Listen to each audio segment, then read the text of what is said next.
Mire mi gente, esta tormenta que está cayendo a esta hora de la tarde. Aquí es Honduras bien fuerte, mire mi gente. Fuerte tormenta desde los bajos de Baracoa, aldea Paleto. Reportando, aquí es Honduras. Fuerte lluvia. A esta hora de la tarde, día martes.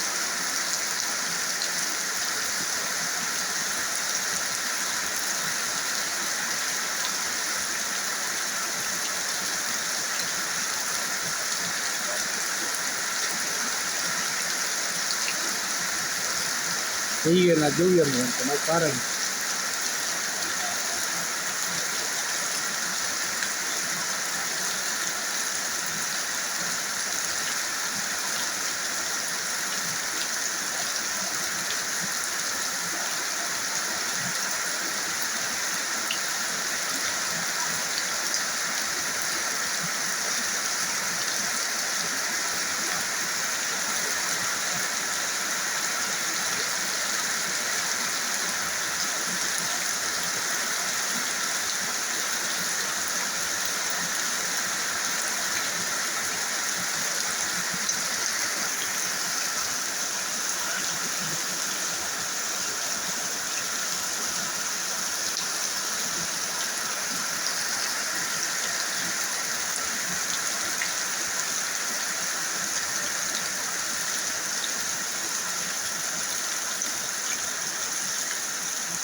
Ya va calmando, aquí es Honduras.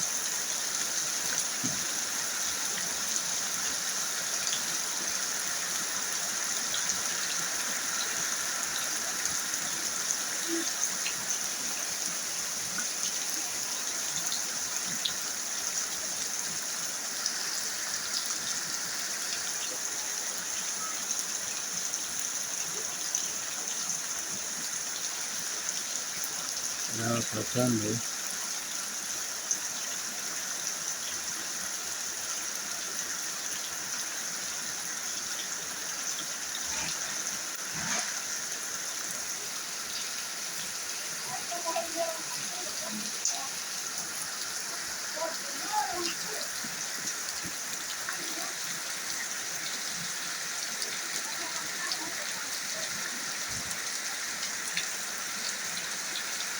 Bueno, mi gente, los dejamos en este video. Espero que les guste y si no están suscritos, ayúdenme a suscribirse ahí.